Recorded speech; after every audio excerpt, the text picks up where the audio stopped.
మరి ఏం జరగబోతున్నది, మరి ఏం కథ అనేది భవిష్యత్తులో చూడాలి. ఎక్కని ఇంకో వాడుతున్నది, దమ్ముంటే పార్టీ నుంచి సస్పెండ్ చేయండి, అందరి జాతకాలు బయట పెడతా, ఎవరితో పార్టీకి నష్టం జరుగుతుందో ప్రజలకు వివరిస్తా అంటూ బీజేపీ ఎమ్మెల్యే రాజాసింగ్ సంచలన వ్యాఖ్యలు. మొత్తం పురాగా పోయి చూడాల్సిన అవసరం లేదు, క్లియర్గా అందరికి తెలుసు. రాజాసింగ్ గురించి కొత్తగా చెప్పాల్సిన అంశాలేం లేవు, రాజాసింగ్ పరిచయం చేయాల్సినటువంటి పని అసలే లేదు. రాజాసింగ్ అంటే ముక్కుసూటి మనిషి, రాజాసింగ్ అంటే స్ట్రేట్ ఫార్వర్డ్ ఉంటాడు, రాజాసింగ్ అంటే ఇక హిందూ ధర్మం కావచ్చు, బీజేపీ కావచ్చు, నిజమైనటువంటి నికార్జైనటువంటి ఒక బీజేపీ కార్యకర్త అనేటువంటి ఒక ముద్ర వేసుకున్నటువంటి వ్యక్తి. సో అటువంటి రాజాసింగ్ ఏం మాట్లాడినా కూడా కొంత అందులో ఎంతో కొంత నిజం ఉంటుంది అనేటువంటి ఒక నమ్మకం అయితే చాలామందికి ఉంటుంది. సో ప్రధానంగా ఇక బీజేపీ కార్యకర్తలకు రాజాసింగ్ అభిమానులకు అయితే ఎక్కువ ఉంటుంది. రాజాసింగ్ ఏం మాట్లాడినా అందులో నిజాయితీ ఉంటుందని చెప్పేసి అటువంటి రాజాసింగ్ నోరిప్పి కల్వకుంట్ల కవిత చెప్పినటువంటి ముచ్చటంతా కూడా కరెక్టే. మా పార్టీ నాయకులు మరి పైసలు ఇస్తే అమ్ముడు పోతారు, మా పార్టీ నేతలకు ఎవరికి టికెట్ ఇవ్వాలనేది కూడా బీఆర్ఎస్లో డిసైడ్ చేస్తారు. ఈ రెండు ములాఖాత్ అయినాయి, ఈ రెండు కూడా విలీనమైనటువంటి ఆలోచనలో ఉన్నాయన్నట్టుగా రాజాసింగ్ స్టేట్మెంటు ప్రస్తుతం రాజకీయ వర్గాలనే కాదు బీజేపీలో కూడా సంచలనంగా మారిపోయింది. మరి రాజాసింగ్ ఓ స్టేట్మెంటు, కిషన్ రెడ్డి ఓ స్టేట్మెంటు, బండి సంజయ్ ఓ స్టేట్మెంటు, ఈటెల్ ఓ స్టేట్మెంటు, ఎవరికి వాళ్ళకు స్టేట్మెంట్లు ఇస్తూ ఉన్నారు. ఒక లైన్లో లేదనేది బీజేపీ పార్టీ క్లియర్ తెలుస్తుంది. సో ఈటెల్ ఏమంటాడు, మాకు వాళ్ళకు పొత్తే లేదంటాడు, కిషన్ రెడ్డి వాళ్ళకు సంబంధమే లేదంటాడు, మరి రాజాసింగ్ ఏమో సంబంధం ఉందంటాడు. ఈ రాజాసింగ్ నమ్మాలా, కిషన్ రెడ్డి నమ్మాలా, బండి సంజయ్ నమ్మాలా? రాజాసింగ్ చెప్పింది నిజమే అయితే మరి పార్టీ ఏం యాక్షన్ తీసుకోదు, అది నిజం కాకపోతే ఆయనను సస్పెండ్ చేయాలి, లేకపోతే షోకాజులు ఇవ్వాలి, క్రమశిక్షణ చర్యలు తీసుకోవాలన్నటువంటి ఆలోచన చేయాలి. సో అందులో భాగంగానే గత 2-3 రోజుల నుంచి ఒక డిస్కషన్ వస్తుందట బీజేపీ పార్టీ ఆఫీస్లో, సోషల్ మీడియాలో. ఏందా డిస్కషను? రాజాసింగ్ పార్టీని డ్యామేజ్ చేస్తున్నాడు, రాజాసింగ్ వాళ్ళ పార్టీ ఆగమవుతున్నది, ఇగో రాజాసింగ్ని సస్పెండ్ చేయాలని ఒక డిస్కషన్ నడుస్తుందట. సో రాజాసింగ్ ఊకుంటాడా? మరి ముచ్చట తెలిసినాక రాజాసింగ్ కూడా గట్టిగానే ఇచ్చాడు, మీరు ఎట్లా పెడతారో సస్పెండ్ ఎట్లా చేస్తారో చేయరు బిడ్డ, మీ అందరి జాతకాలు నా దగ్గర ఉన్నాయి, నేను కూడా తెలంగాణ ప్రజలకు చెప్తా. మనం అధికారంలోకి రాకపోనికి కారణం ఎవరు? మన జెండా రెపరెపలాడకపోనికి కారణం ఎవరు? మనం ఎందుకు ఓటమి పాలైనాం? మనం ఎందుకు వేరే పార్టీతో ములాఖాత్ అవుతున్నాం? మరి మన పార్టీలో ఉన్నటువంటి కీలక నేతలకు మరి ఇతర పార్టీ నేతలకు సంబంధాలు ఏంటి, వ్యాపారాలు ఏంది? ఇవన్నీ కూడా తెలంగాణ ప్రజలకు బీజేపీ కార్యకర్తలకు అర్థమయ్యేటట్టుగా క్లియర్గా నేను వాళ్ళకి చెప్తా, నన్ను సస్పెండ్ చేసుకోండి అని రివర్స్ వార్నింగ్ ఇచ్చేసాడు.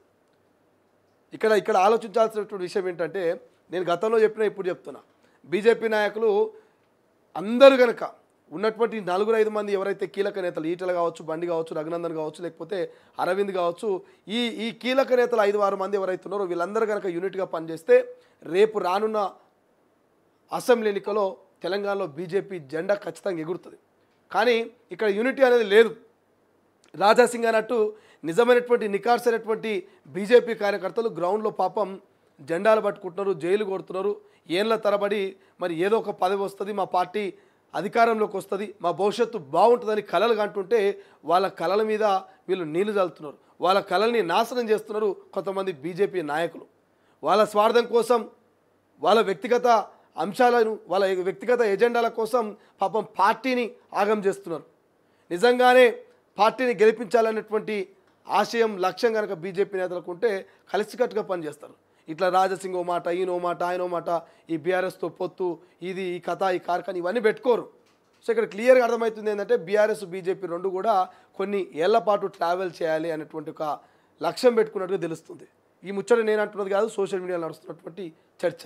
సో చూద్దాం, ఈ సోషల్ మీడియా నడుస్తున్నటువంటి చర్చకు బీజేపీ నేతలు ఏమైనా పులి స్టాప్ పెడతారా, నిజంగానే రాజాసింగ్ను సస్పెండ్ చేస్తారా, చేరా చూడాలి. బట్ తెలంగాణ ప్రజలు ఏమనుకుంటారు, మనము పోల్ పెట్టినాం, ఏమని పోల్ పెట్టినాం మనము, రాజాసింగ్ని సస్పెండ్ చేయాలా వద్దా అని ఒక పోల్ పెడితే, సస్పెండ్ చేయాలా వద్దా అంటే ఇక్కడ చూడండి, రాజాసింగ్ మీద ఎంతమందికి మరి ప్రేమ ఉందంటే 1300 మంది ఓట్ చేస్తే అందులో సస్పెండ్ చేయొద్దని చెప్పి 66% మంది, 100కు 66% మంది రాజాసింగ్ని ఎట్టి పరిస్థితుల్లో సస్పెండ్ చేయదు, రాజాసింగ్ని టచ్ చేయదని చెప్తా ఉన్నారు.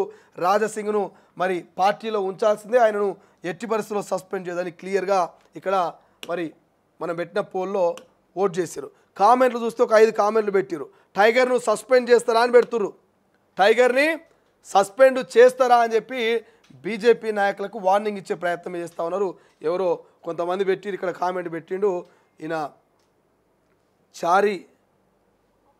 చారి అంటే ఎవరో ఆయన పెట్టిండు, ఇక రమేష్ అంటూ ఇంకొక ఆయన ఎవరో పెట్టిండు. ఎందుకో చెప్పకుండా ప్రశ్నలేంటి. ఇక if you Raja suspended BJP face lots of problems in both Telugu states అంటూ ఇంకొక ఆయన పెట్టిండు. Raja is more sincere than Shahani Modi అంటూ ఇంకొక ఆయన పెట్టిండు. ఇట్లా ఎవరికి వాళ్ళు కామెంట్లు రాజాసింగ్ చాలా ఫేవర్గా పెడతా ఉన్నారు. ఎందుకు సస్పెండ్ చేస్తారో చెప్పాలంటున్నారు, టైగర్ని సస్పెండ్ చేస్తారంటూ ఇంకొక ఆయన పెడుతున్నాడు. ఇట్లా సో రాజాసింగ్కు ఏదేమైనా మనం మాట్లాడుకోవాలి. రాజాసింగ్కు ఫ్యాన్ ఫాలోయింగ్ ఎక్కువ ఉన్నది. ఇటు రెండు తెలుగు రాష్ట్రాల్లో కాదు దేశవ్యాప్తంగా రాజాసింగ్కు ప్రత్యేకమైనటువంటి ఒక గుర్తింపు ఉన్నది. సో అటువంటి రాజాసింగ్ని సస్పెండ్ చేస్తే పార్టీకే నష్టం, మరి పార్టీకే డ్యామేజ్ అవుతుందని చెప్తా ఉన్నారు. కాబట్టి చూడాలి రాజాసింగ్ విషయంలో బీజేపీ ఎటువంటి స్టాండ్ తీసుకుంటుందో. నన్ను అడిగితే రాజాసింగ్ ఈ యొక్క సస్పెండ్ అంశం అనేది చాలా సెన్సిటివ్ ఇష్యూ. రాజాసింగ్ను కనుక సస్పెండ్ చేస్తే పార్టీ ఆఫీసు ముంగల ఆందోళన చేసినా, పెద్ద ఎత్తున ధర్నా చేసినా ఆశ్చర్యపోవాల్సినటువంటి అవసరం లేదు. కాబట్టి రాజాసింగ్ని బీజేపీ నేతలు ఎట్లా డీల్ చేస్తారో, ఎట్లా హ్యాండిల్ చేస్తారో మనం భవిష్యత్తులో చూడాల్సినటువంటి అవసరం ఉంది.